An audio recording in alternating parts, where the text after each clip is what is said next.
سورہ بقرہ آیت نمبر 214۔ آپ حضرات کے پاس پیج نمبر ہے 64، پہلی لائن ہے اعوذ باللہ من الشیطان الرجیم بسم اللہ الرحمن الرحیم۔ ام حسبتم ان تدخلوا الجنة ولما يأتكم مثل الذين خلوا من قبلكم مستهم البأساء والضراء وزلزلوا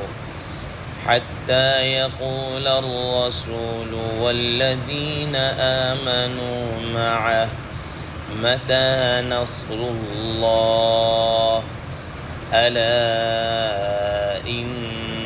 نصر الله قريب صدق الله العظيم۔ اللهم صل على محمد النبي الأمي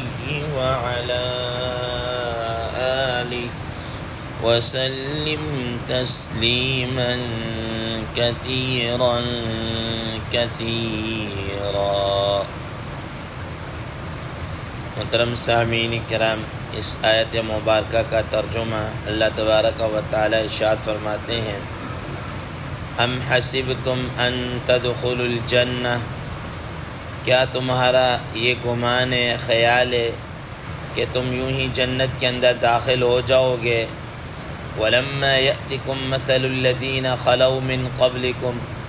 حالانکہ ابھی تک تمہارے پاس جو تم سے پہلے لوگ گزر گئے ان جیسے حالات آئے ہی نہیں ہیں، ان جیسے واقعات پیش آئے ہی نہیں ہیں۔ مَسَّتْهُمُ الْبَأْسَاءُ وَالضَّرَّاءُ وَزُلْزِلُوا، ان کو سخت تکلیف، سختی نے چھوا ہے، سختی پہنچی ہے، تکلیف پہنچی ہے، اور وہ سخت طریقے سے جھنجھوڑے گئے ہیں، یہاں تک کہ حتیٰ یقول الرسول والذین آمنوا معه، یہاں تک کہ وقت کے پیغمبر نے اور وہ لوگ جو ان کے ساتھ ایمان لے کر آئے انہوں نے یوں کہا، متی نصر اللہ، کب آئے گی اللہ کی مدد؟ الا ان نصر اللہ قریب، یاد رکھو یقیناً بے شک اللہ تبارک و تعالیٰ کی رحمت، اللہ تبارک و تعالیٰ کی مدد بہت ہی نزدیک ہے، بہت زیادہ قریب ہے۔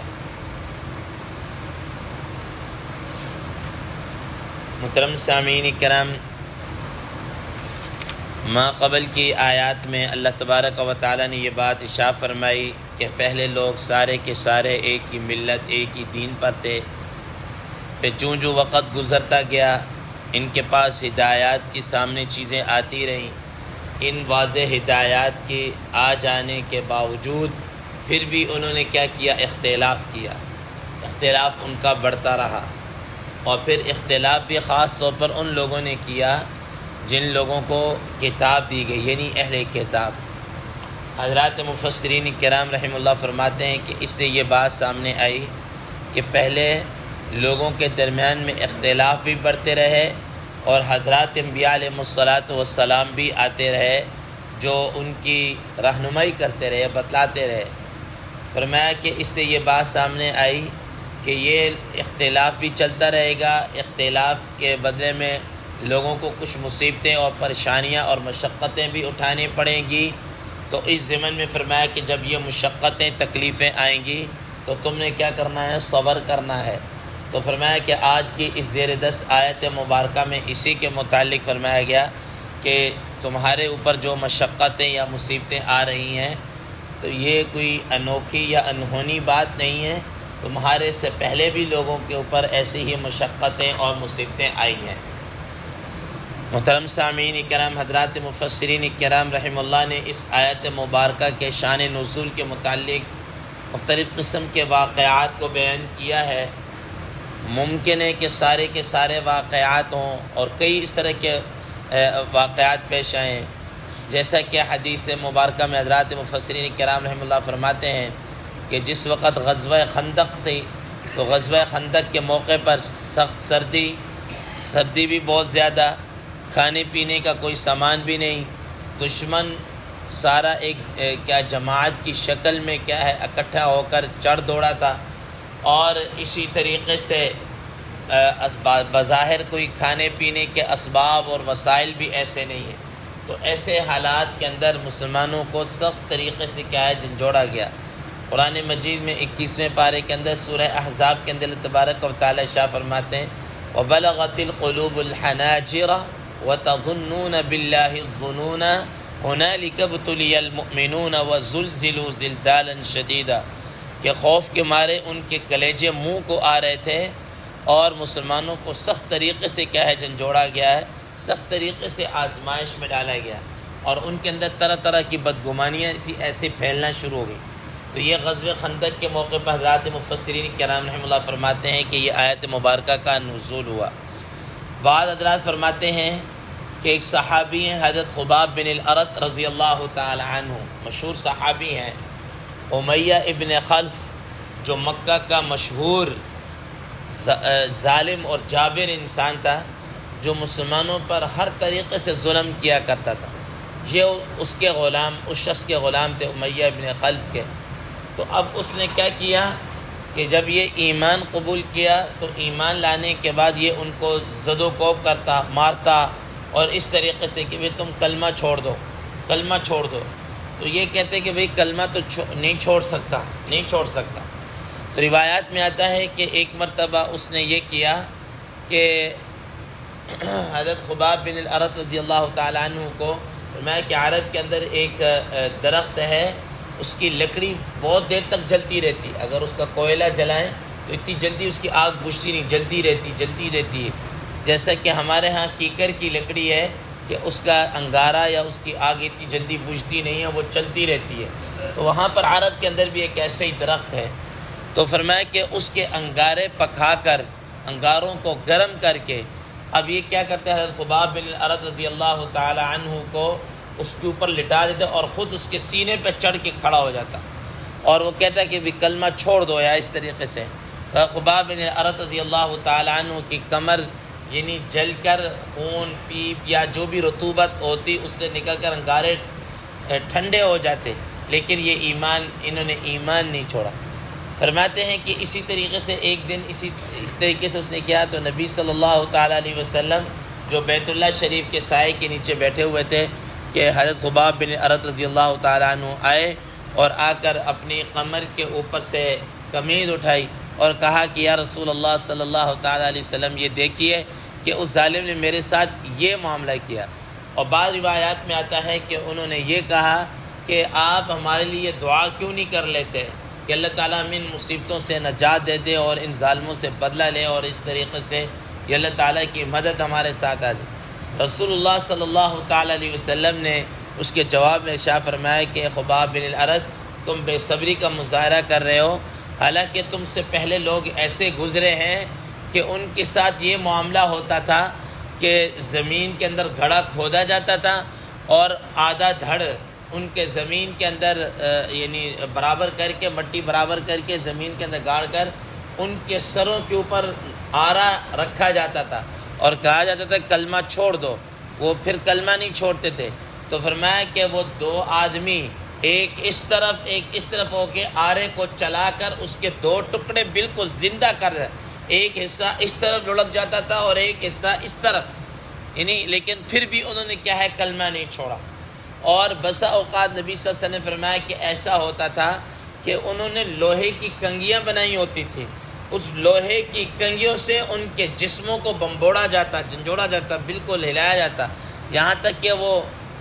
وہ جو لوہے کی کنگیاں ہیں وہ گوشت کیا، ہڈیاں کیا، پٹھوں تک کیا ہے پہنچ جاتی تھی، ٹھیک ہے نا، لیکن وہ ایمان اس طریقے سے ان کی چمڑی کو ادھیڑا جاتا، لیکن اس حالت کے اندر بھی انہوں نے کیا ہے ایمان کو نہیں چھوڑا۔ تو رسول اللہ صلی اللہ تعالیٰ علیہ وسلم نے فرمایا کہ تمہارے اوپر تو اس طریقے کے حالات آئے ہی نہیں ہیں، اس طریقے کے حالات تو آئے ہی نہیں ہیں۔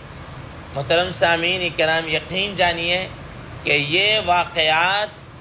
انسان بیان تو بڑے آسانی کے ساتھ کر لیتا ہے، ہم نے تو اس کا عشر عشیر تو بڑی دور کی بات ہے، اس کا 1000واں حصہ بھی نہیں دیکھا۔ ہمارے تو دین کی سربلندی کے لیے یا دین کے راستے میں مشقتوں کے لیے ہمیں تو پاؤں میں ایک کانٹا تک نہیں چھبا، ہمیں تو جناب اللہ بیٹھا بٹھائے دین مل گیا ہے۔ دین کے لیے قربانی تو ان حضرات نے کیا ہے دی ہے، ہمارے اوپر تو وہ سختیاں آئی ہی نہیں ہیں، ہمارے اوپر تو تھوڑی بہت ہی سختی آتی تو ہم بالبلا اٹھتے ہیں، ٹھیک ہے نا۔ تو یہ حضرات اس طریقے سے جنہوں نے مصیبتیں اور مشقتوں کو کیا ہے جھیلا ہے۔ محترم سامعین کرام، یہ ایک واقعہ نہیں اور پتہ نہیں کتنے واقعات ہیں۔ حضرات مفسرین کرام رحمہ اللہ فرماتے ہیں، حضرت بلال حبشی رضی اللہ تعالیٰ عنہ کو دیکھ لیجئے، ان کے ساتھ کیا معاملہ ہوتا تھا کہ آپ کی بس ایک ہی سزا ہوتی تھی، احد، ٹھیک ہے نا، کہ وہ اللہ ایک ہے، اکیلا ہے، تنہا ہے، اس کو نہیں چھوڑ سکتے۔ محترم سامعین کرام، روایات میں آتا ہے حضرت عبداللہ ابن حذیفہ سہمی رضی اللہ تعالیٰ عنہ، حضرت عمر بن خطاب رضی اللہ تعالیٰ عنہ کے زمانے کے اندر جو ہرقل روم کا جو بادشاہ تھا قیصر، اس نے پکڑ لیا، اور پکڑنے کے بعد اور بھی صحابہ کرام رضوان اللہ تعالیٰ علیہم اجمعین تھے،